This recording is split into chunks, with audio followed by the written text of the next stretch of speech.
La tempête et la renaissance d'Emmanuel Macron. Un voyage entre défis et soutien inébranlable.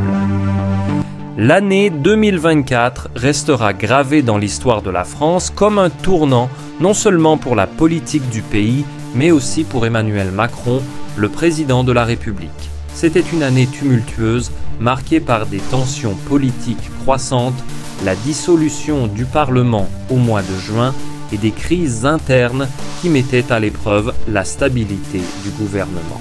Cependant, c'est dans cette tempête que le président français trouva des moments de réconfort, de soutien et, paradoxalement, de renaissance. Un début d'année marqué par des crises internes. L'année 2024 commença sous un ciel orageux pour Emmanuel Macron.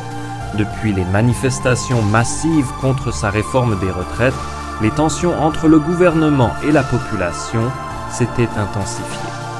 Le climat politique était électrique, la colère sociale grondait, et la dissolution du Parlement en juin ajoutait de l'huile sur le feu.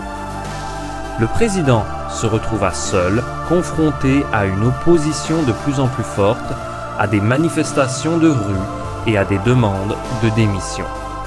Dans ces moments-là, on pouvait voir le poids de la fonction sur ses épaules, la fatigue d'un homme constamment sous pression.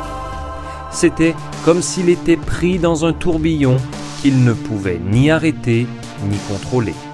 Mais il y avait, malgré tout, un phare dans la tempête. Brigitte Macron, sa femme, son rock, son soutien inébranlable restaient à ses côtés, offrant une stabilité dans un monde qui semblait perdre son équilibre. Elle avait toujours été là pour lui, dans les bons comme dans les mauvais moments, prête à l'écouter, à le soutenir, à l'épauler dans les périodes les plus sombres. Un voyage symbolique en Éthiopie. En mai 2024, après des mois de pression politique et de tension à l'intérieur du pays, Emmanuel Macron fit un déplacement officiel en Éthiopie, une mission diplomatique qui symbolisait les enjeux internationaux de la France. Bien que ce voyage fût une réussite sur le plan diplomatique, il marqua aussi un tournant personnel pour le président. Il ressentait de plus en plus la distance entre lui et la population française. La pression extérieure, combinée à l'inquiétude grandissante des citoyens, commençait à affecter son moral. L'Éthiopie, avec ses paysages contrastés et ses défis internes, semblait être une métaphore de sa propre situation. Un pays aux prises avec de nombreuses crises, mais qui continuait à se relever. Là-bas, il rencontra des dirigeants africains, échangèrent des idées sur la politique internationale, mais au fond, il sentait un vide. La politique internationale semblait parfois plus accessible que la réalité qui se passait chez lui, en France. Une pause, bienvenue au Fort Bregantson. De retour en France après ce long voyage, Emmanuel Macron savait qu'il devait faire face à des défis de taille. Mais à la fin de l'été 2024, il prit une décision importante, s'éloigner temporairement des projecteurs, loin des tumultes de la politique, pour se ressourcer.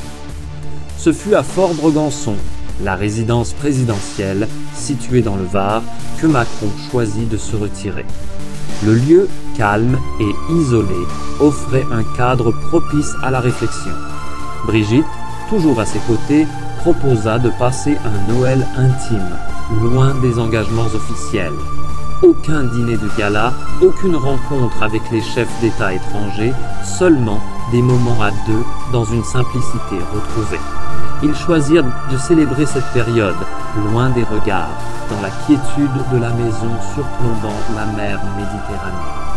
Ce fut l'occasion pour Emmanuel de se reconnecter avec lui-même, de retrouver un équilibre intérieur après une année aussi perturbée. Au-delà des conversations sérieuses, des discussions politiques qui traversaient ses pensées, il y avait aussi des moments plus légers, des promenades sur les plages désertes de Porquerolles, des moments de silence partagés. En se promenant sur les îles voisines de Levant et Porquerolles, Emmanuel et Brigitte redécouvrirent la beauté simple de la vie. Ces instants paisibles, loin du bruit de la politique, permettaient au couple de se ressourcer. Le soutien inébranlable de Brigitte. Mais ce qui marqua profondément Emmanuel Macron autour de cette période de repos fut la constante présence de Brigitte. Elle n'était pas seulement sa compagne, mais aussi son partenaire stratégique, son ancrage. Quand il partageait ses inquiétudes sur l'avenir de la France, elle l'écoutait, le soutenait sans jamais juger. Leur complicité renforcée par ces moments d'intimité leur permettait de faire face ensemble à la tempête. Elle était son reflet, son miroir.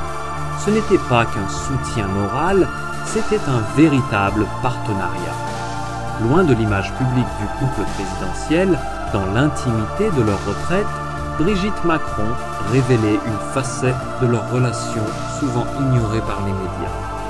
Il faut être là pour lui dans les moments de doute comme dans les moments de gloire, confia-t-elle en privé. Leur mariage ne reposait pas seulement sur la surface de la vie publique, mais sur une complicité profonde et une confiance mutuelle qui se solidifiait avec le temps. Renaissance sous le soleil de Var. Les vacances passées au Fort Bregantson se prolongèrent jusqu'à la fin de l'année. Emmanuel Macron, revitalisé par cette coupure, se sentit prêt à affronter à nouveau les défis du pays.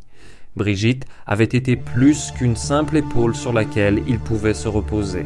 Elle avait été la clé de sa renaissance, lui permettant de retrouver son énergie et sa clarté d'esprit.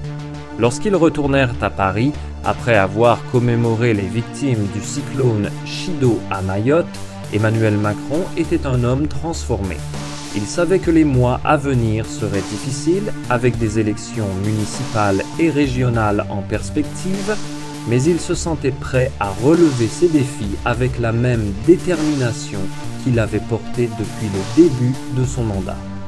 Les mois suivants furent remplis de préparation, mais aussi de nouvelles rencontres, de dialogues avec les citoyens et de décisions politiques cruciales. L'année 2025 approchait et avec elle, de nouvelles réformes qui marqueraient son second mandat. Emmanuel Macron, plus fort que jamais, savait qu'il pouvait compter sur son épouse et sur la famille Macron pour surmonter les turbulences de la politique. Un nouveau départ. Au mois de janvier 2025, lorsqu'il s'adressa à la nation pour présenter ses vœux, Emmanuel Macron afficha un air de renouveau. L'année écoulée l'avait marqué, mais elle lui avait également appris à se replier sur lui-même pour mieux avancer. « Je sais que nous avons traversé des épreuves difficiles », confia-t-il dans son discours, « mais c'est ensemble, avec solidarité et courage, que nous pourrons redresser notre pays. » Ce discours, accompagné de son sourire confiant, était un signe clair. La France entrerait dans une nouvelle phase sous sa présidence. Et dans cette période de résilience, Brigitte Macron restait à ses côtés, toujours aussi fidèle, toujours aussi déterminée à l'aider à porter la charge du pouvoir.